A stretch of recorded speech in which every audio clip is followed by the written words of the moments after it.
Salut mes pirates, c'est le Capitaine Crochet. Regarde-moi dans quoi je me suis engagé. Une revue non exhaustive de la bibliothèque box de ton Capitaine. Et voilà, et regarde, ça t'amène à un Capitaine qui fait du montage. Regarde comme c'est beau. Regarde-moi ça, tu vas kiffer la semaine prochaine. Tu vas kiffer de fou la semaine prochaine. Eh ouais. Ah, allez, regarde en exclu. Oh là là, on va parler de ça. Oh, regarde, il est chaud le Capitaine. Regarde, il fait ses grimaces, il est chaud. Il est chaud bouillant. Salut mes pirates, c'est le Capitaine Crochet. Boum. Bon, live plus ou moins impromptu. Regarde, qu'est-ce qu'il est beau ce tableau. Hein. C'est pas pour se la péter, mais... live impromptu de ton Capitaine on va dire pour chauffer pour le week-end box. Salut Pirate Rémi, alors Pirate Rémi, Pirate Anaël, salut à vous. Ce matin, on va commencer par l'actu chaude. Ce matin, j'ai été inondé de messages. Alors bon, j'ai 3 quarts d'heure de sommeil dans la gueule. Le petit m'a eu là, le petit nous a plié ce soir. Cette nuit, il n'y a pas eu de compétition. Voilà, il nous a mis un gros chaos. Bref, j'étais comme ça et tout là le matin. Enfin, pour moi, vous avez commencé à m'inonder de messages vers 5h du mat pour moi. Et donc gros combat, même si ça a tenu que 2 rounds, mais ça veut rien dire ça. Tu peux avoir un gros combat en 2 rounds, ça peut être beaucoup mieux qu'un 12 rounds ennuyeux, évidemment. Et Murata a vengé sa défaite de l'année dernière contre Brandt chez lui en terrain conquis au Japon. Un combat qui s'est pas du tout passé comme le premier combat. Le premier combat, Brandt a réussi à boxer, a tellement bien boxé, je vous le disais, c'était une des performances de l'année. Et là, ça n'a pas été du tout le cas. Murata a pas tergiversé et, comme on dit en anglais, il est passé au travers. Hein, et ça fait extrêmement mal dès le premier round, avec un arrêt de l'arbitre que je trouve très logique et très bien, presque nécessaire. Donc ça se passe au deuxième round, donc performance incroyable de Murata qui revient pour asséner, frapper un grand coup de poing sur la table pour dire je suis là et bien là, ne m'oubliez pas, vous m'avez vu dans le mal l'année dernière, mais donc ce n'était pas le Murata habituel. On a donc la réponse, voilà, et c'est extrêmement impressionnant. Donc Hassan M'Dam aura fait au Japon mieux que Brandt. Voilà, très impressionnant, très impressionnant. Brandt, vous savez que c'est un boxeur que j'apprécie beaucoup, mais là, comme vous m'avez dit, et vous m'avez dit, Pirate Rémi qui est en train de nous suivre, il m'a directement dit, putain, Brandt, il s'est fait secouer là. Il s'est fait secouer, j'étais surpris, vous étiez sur le cul. La plupart d'entre vous impressionnés par Murata, et c'est bien normal, vous êtes des fins analystes de boxe, mes pirates. Voilà pour le premier gros combat du week-end. Murata revient fort. Alors on souhaite le meilleur à Brandt pour continuer sa carrière. Je pense que c'est un gros coup d'arrêt alors qu'il était bien revenu. Il avait ouvert des portes. Là, les portes se referment et ça va être une suite de carrière toujours compliquée après de telle défaite. Et pour Murata, il revient bien. Lui qu'on avait tendance à oublier, il était dans la liste des poids moyens avant sa défaite. On parlait beaucoup d'un possible combat contre Triple G, peut-être même au Japon le jour de la nouvelle année. Vous savez, plutôt le 31 décembre, c'est toujours au Japon une date boxe. C'est comme ça, c'est culturel et tout. Et beaucoup envisageaient un Triple G Murata. Voilà. Et puis Murata perd. Là, on le voit plus bas que tout. C'est le problème qu'on a à analyste de boxe, c'est que on est dans l'excès à chaque fois. Et donc là, on n'y pensait même plus à mettre Murata dans le giron du top des moyens. Force est de constater que on s'est trompé. Voilà, et que Murata revient fort dans une période et je vais en parler juste après, dans une période où on se demande, les grands champions de la catégorie, quel adversaire ils vont avoir en phase 2 dans leur prochain combat. Timing parfait pour Murata. Hein. Vraiment, vous ne pouvez pas faire mieux. Je crois que son promoteur doit être aux anges aujourd'hui. Voilà. Bon, ça c'est le premier combat du week-end. Maintenant, mon analyse du week-end box. C'est une analyse proprement captain. Je pense que ce week-end, le 13 juillet, va être une date importante. Va être une date importante pour l'année box. Et va être une date qui, pour des mecs comme moi, va me faire sentir vieux, peut-être pour vous, parce que le 13 juillet, c'est pour moi véritablement la nouvelle génération. C'est-à-dire le nouveau monde, la nouvelle génération qui fait le takeover, comme on dit en anglais, qui vient s'installer. J'ai l'impression que c'est voilà, une nouvelle génération, un nouveau monde qui advient ce 13 juillet. C'est une date qui va être terriblement importante. Pas parce qu'il va y avoir un championnat du monde, pas parce qu'il va y avoir une énorme affiche, quoique il y a un très bon match-up en Angleterre. Mais je crois beaucoup que ça va être très important parce que tous les noms sur lesquels on a mis une pièce boxent le même jour, la même date aux États-Unis, en Angleterre et en France. Alors ça va de Sissoko à Yoka en France, avec Gorman, Dubois, Joyce.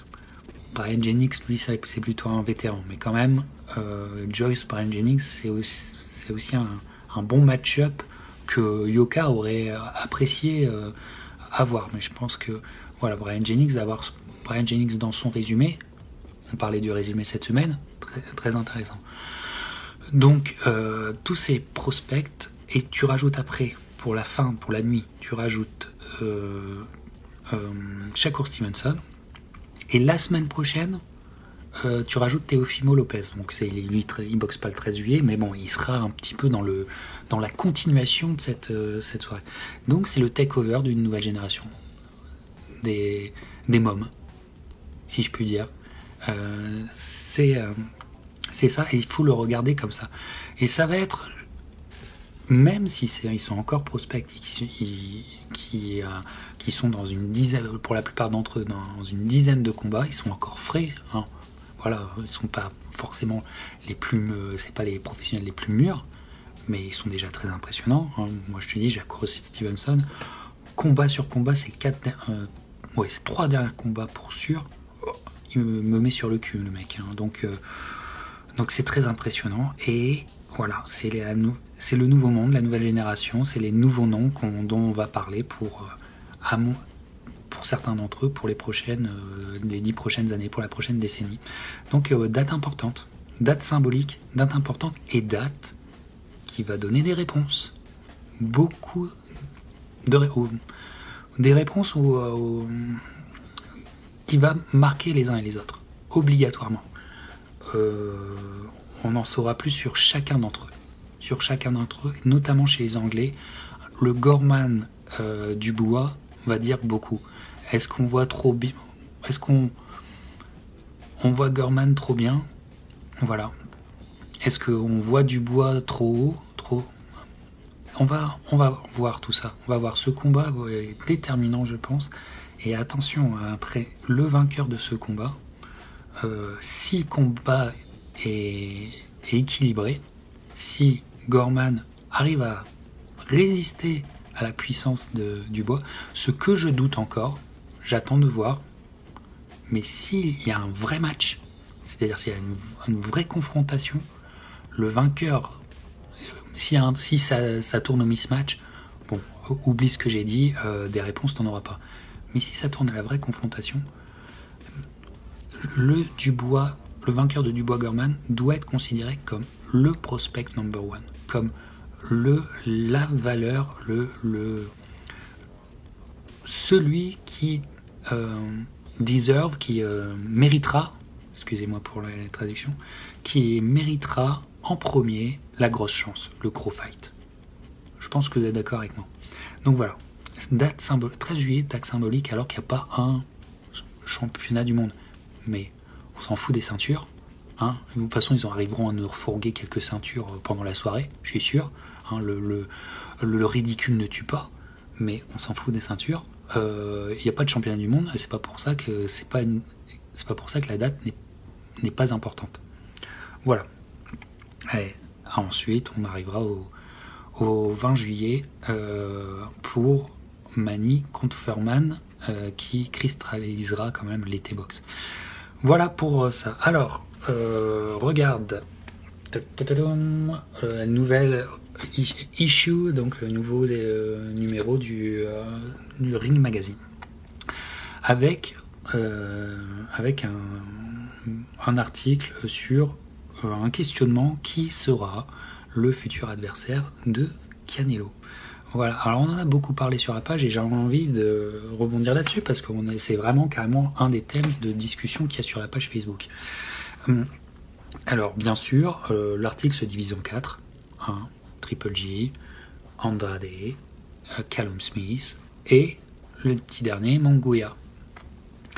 Voilà, alors l'article est... t'apprends rien vraiment. C'est assez décevant pour The Ring, quand même d'une très grande qualité, mais là t'apprends rien. Voilà, ce qui veut dire que tu peux toujours proposer ta version des choses, et c'est ce que je m'apprête à faire. Bon, Canelo, on sait très bien comment ça fonctionne, l'industrie Canelo. 2 dates par an. Avec son contrat avec DAZN, il va leur faire plaisir. Peut-être qu'il rajoutera en fin d'année une 3e date, mais c'est réglé comme une horloge. Il y a toujours 2 dates par an, c'est réglé. C'est toujours à Las Vegas et c'est toujours pour les 2 fêtes nationales mexicaines. En mai, Cinco de Mayo, et la fête d'indépendance le 2e week-end de septembre. Toujours comme ça, that's it, that's all. C'est réglé. Donc, les dates, on les a. C'est les adversaires qu'on n'a pas. Alors, nous sommes... Là, la date est encore importante. Demain, on est le 13 juillet. Ça veut dire qu'on est à 2 mois pile du futur combat de Canelo. 2 mois. Bon. T'as 2 mois pour vendre ton combat. Je crois que le timing fait que, et je pense que c'est dans le boxing business et par rapport au business que tu auras des réponses, et c'est l'hypothèse que je vous propose. En voyant le boxing business, 2 mois pour marketer un combat de Canelo, ça va quand c'est tout pour Canelo. C'est-à-dire que Canelo est A-side et en fait, peu importe l'adversaire. Si tu dois marketer le méga fight, c'est-à-dire la grande confrontation, et là je pense à Triple G, 2 mois, ça me paraît trop court. Ça me paraît trop court. Voilà, ça me paraît trop court. Quoique, dans le cas de Triple G, ils ont tellement bien marketé avec les 2 premiers combats que ont-ils besoin encore de faire le gros market, faire démarrer cette énorme machine industrielle qui est la promotion de son combat? Peut-être pas, peut-être qu'on peut se dire ça. Donc, Triple G a encore un petit espoir, selon moi, mais il est petit. C'est pas mon favori pour le combat. Je vais vous dire. 2 que j'élimine tout de suite. C'est Callum Smith, même si le match-up et sportivement, ça serait peut-être là que ça serait le plus intéressant, le plus trépidant, avec le plus grand point d'interrogation, donc l'intérêt pour les boxing fans serait là, c'est Callum Smith. Parce que Callum Smith, le problème quand tu fais l'énorme fight avec Canelo, c'est que Callum Smith, tu dois le vendre au public américain. Et Callum Smith, pour l'instant, public américain, ça ne dit rien. Ça n'évoque rien. Sauf pour les hardcore fans. Mais pour faire des grosses recettes, tu as besoin aussi de prendre le casual avec toi. Donc, Callum Smith, le nom en termes de boxing business, le nom aux États-Unis, il n'est pas encore établi. Il est vraiment pas encore établi. Ils sont dans le début de l'établissement là. Son combat contre Hassan Mdam en sous-carte, c'était le début d'un travail d'établissement de du nom Callum Smith aux États-Unis. C'est que le début. C'est pour moi, en termes de boxing business, ça veut dire que si tu fais un combat contre Callum Smith, ça veut dire que tu vends le combat parce que pour Canelo, rien que pour Canelo. Voilà. Donc intérêt moindre. Et je pense pas qu'ils vont aller là-dessus, et je pense pas qu'ils vont aller sur Andrade pour la même raison. Andrade, pour le marketer, il y a encore du travail. Il y a encore du travail. Voilà. Il n'a pas dépassé la sphère du hardcore, du fan hardcore. Même s'il est américain, même si c'est sur DAZN. Et le problème de DAZN, c'est que DAZN, c'est du streaming que tu dois payer, etc. C'est pas tout public, tu vois. Donc la force de promotion et de communication de DAZN n'est pas encore établie pour le public américain. Donc, en termes de market, ça va pas. Donc, ces deux-là, je les élimine. Je garde Triple G, mais celui que je pense va le faire, l'hypothèse que je mets, c'est Munguia. Munguia, pourquoi ? Parce que n'oublie pas à qui tu vas vendre ce combat. Si vous connaissez un peu comment se vit un combat de Canelo aux États-Unis, qui le regarde, c'est les copains de la communauté mexicaine. Voilà, c'est les restaurants mexicains qui vont le mettre. Tu vois, il y a même des télés parfois dans la cuisine du restaurant. Je te dis ça parce que j'ai vu mes propres yeux pour transmettre le combat de Canelo. C'est voilà, et c'est le grand acheteur. C'est avant tout la communauté mexicaine américaine. C'est eux. Quand tu n'as que 2 mois pour vendre un combat, ce qui est court, hein. Les combats de Canelo, c'est court pour le vendre. Repose-toi sur Munguia, Mexicain contre Mexicain. Ça me paraît le plus simple, le plus logique et le plus rapide à faire. D'autant plus que c'est Golden Boy Promotion totalement, donc simplicité absolue pour signer le contrat. Hein. Je veux dire, c'est la même écurie. Donc, à mes yeux, voilà. C'est trop court pour faire un méga fight, pour réemballer la machine industrielle de communication, de promotion. Moi, je pense que ça va aller sur Munguia. Ils vont aller à la simplicité, ils vont aller sur Munguia. Et à partir de là, ce combat, ça sera un tremplin pour le vrai futur gros fight de Canelo. Voilà, ce qui sera intéressant, ça sera ce qui se passera dans l'interview d'après combat. J'en suis même persuadé. Mais franchement, Munguia Canelo, bon, alors je mets Canelo largement devant, mais Munguia, c'est quand même un bonhomme. Hein, il porte ses couilles et tout ça, et ça va pas tergiverser. Donc, garantie belle bagarre. Et presque garantie, je pense, beau chaos. Donc voilà. Très très intéressant, et voilà mon hypothèse que je voulais vous faire part. Alors vous me dire si ce que vous en pensez. Voilà, ce que vous en pensez. Allez, je suis avec mon téléphone, et maintenant vous savez ici on est, comment dire, on se lâche. On ne supporte plus l'insupportable, les bouffons au micro, c'est fini. Enfin non, ça va continuer, c'est ça notre malheur, c'est que ça va continuer. Mais pour nous, c'est fini de faire le dos rond, de rien dire, d'être poli, etc. C'est fini ça.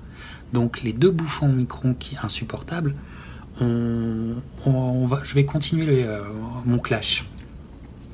Un clash que je parle tout seul, hein, parce que voilà. Mais bon.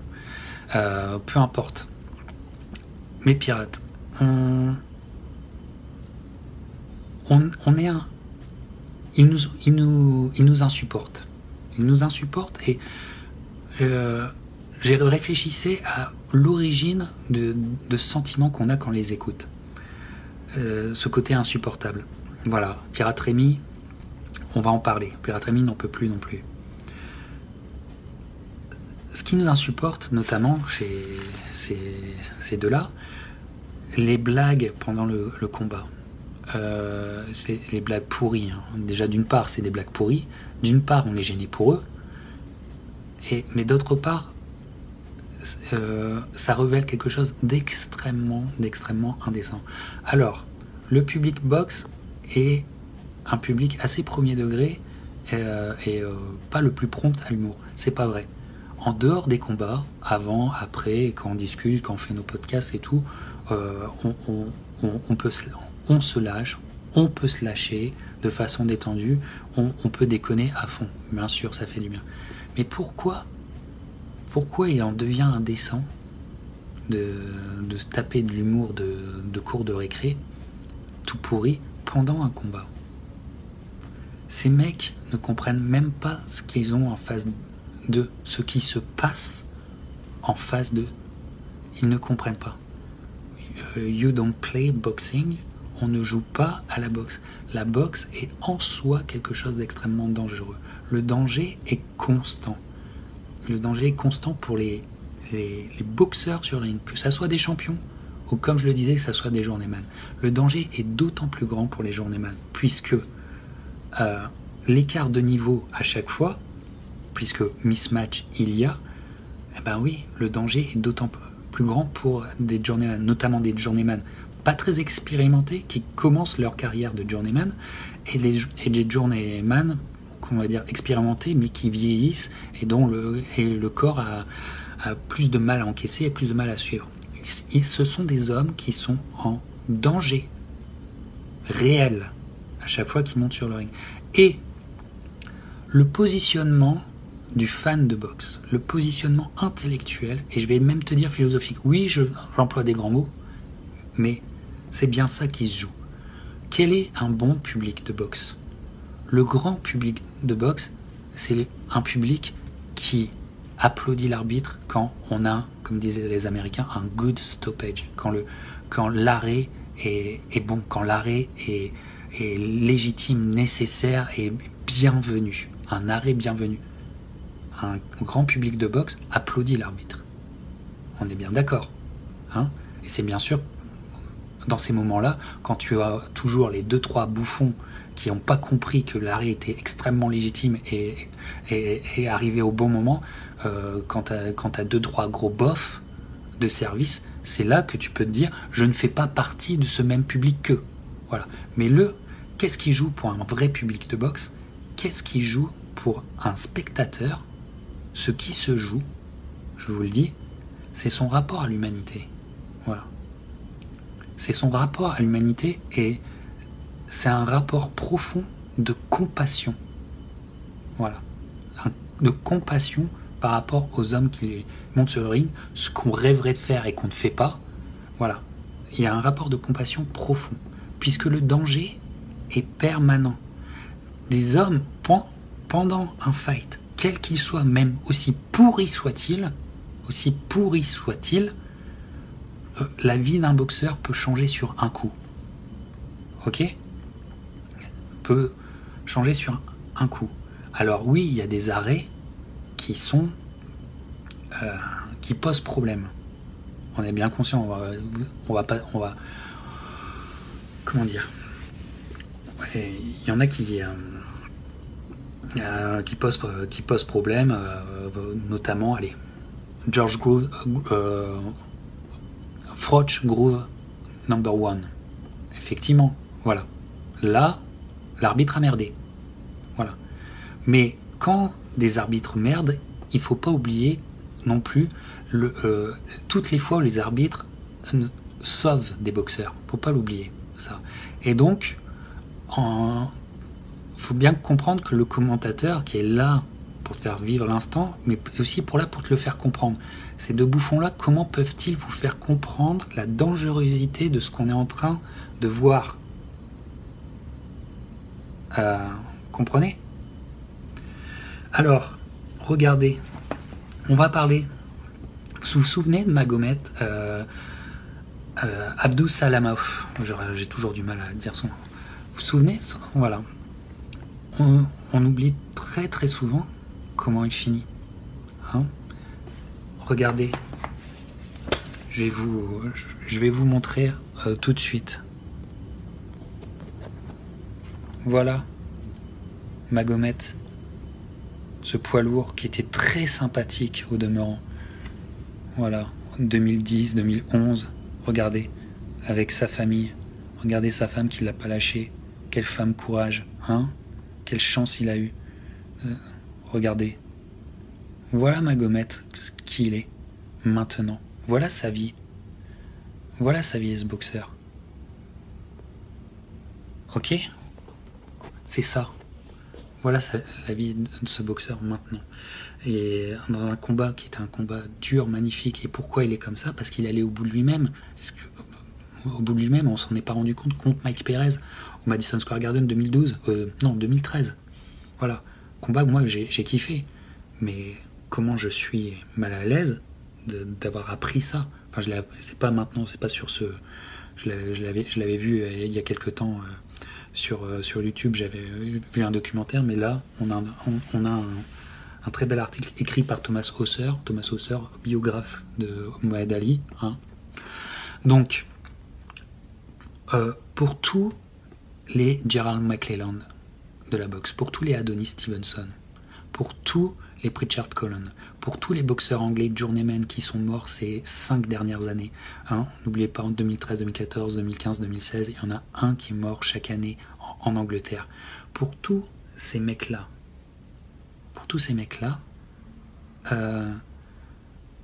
c'est insupportable d'avoir ces deux bouffons au micro. C'est insupportable. Voilà, c'est la continuation de ma réflexion sur le clash de la dernière fois.